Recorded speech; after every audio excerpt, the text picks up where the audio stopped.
परिवार तरफ स्वागत समर्थन स्वागत करुच्ची। बंधुगण, भारतीय लोककला लोक संस्कृति परंपरा अनुजाई जेकोसी यात्रा हो कि नृत्य हो से अंचल आराध्य देवता को आराधना करी तांकर गुणगान करा जाई नाटक नृत्य हो कि यात्रा हो आरंभ करा जाई थाए।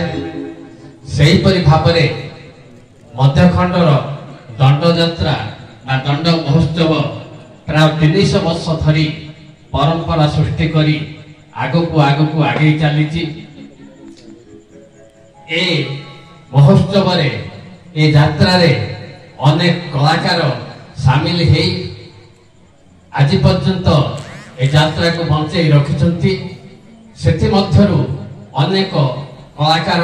आम पाखरे नाहंती। जो कलाकार माने आम पाखरे नाहंती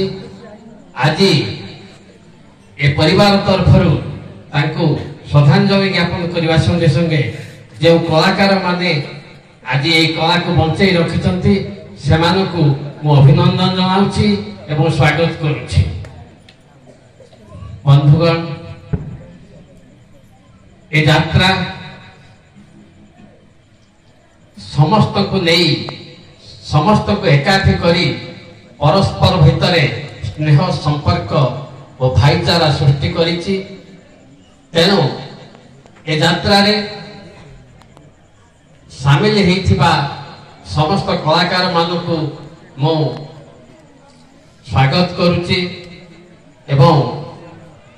ए कार्यक्रम रे जोग देइथिबा समस्त भाई भौणी मानकु अनुरोध करी ए यात्रा आरंभ शेष पर्यंत समस्ते देखिबे उपभोग करिवे श्रृंखलार सहित बसिबे एवं ए यात्रा भाग नैथिबा समस्त कलाकार मानकु उत्साहित करिवे एवं ए यात्रा को आगकू आगे नेबा पाई समस्तकर सहयोग साहाय्य सहयोग कामना करी मु मोर वक्तव्य शेष करछि। धन्यवाद। आज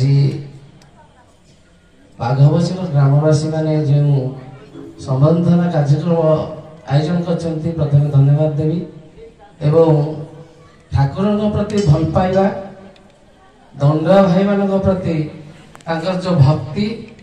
नाच पिला प्रति स्नेह भल पाइबा एमती सब रही था एवं आमर जो छोट पिला नहीं जो कार्यक्रम करा जाउची ताकू शेष पर्यंत मनोरंजन खोराक नहीं से भल पाइबा दिंतु एवं आम जहाँ दोष त्रुटि थी भर्जना करेंगे एवं आम अनुष्ठान तरफ बाघबसी ग्रामवासी माँ मौसी समस्त को प्रणाम से भल पाइबा आम प्रति एमती रहू आमर पिला माने बहुत खुशी अच्छा सब कहती पल्लीर जो भल पाइबा आम ग्राम ठू बहुत भल एवं से चेष्टा करती बेस्ट माने प्रेफरेंस दवाई सब चाहती पल्ली आमको चांस दिंतु आम पल्ली नाच करूँ गाँ को जब कहूँ साइड बाहर आर साइड बाहर कि पल्ली आमको दिव आम पल्ली नाच करूँ से जो भल पाइबा आम प्रति अच्छी तार उदाहरण पिला निश्चय करके देखेबे एवं ठाकुर प्रति जो भल पाइबा अच्छी ठाकुर आशीर्वाद करंतु ए गाँ आहरी सुंदर भाव एक भाईचारा नहीं बंची रहू एवं समस्ते स्नेह भल पाइबा नहीं एमती कार्यक्रम मान करंतु समस्त को धन्यवाद दे आम कार्यक्रम आरंभ करूँ एवं जो माने मुरबी लोक अच्छा ये अनुष्ठान प्रति जो मान भल पाइबा अच्छी ठाकुर को एति प्रार्थना करी से घंट घोड़े रखी था। जय मासी भाई।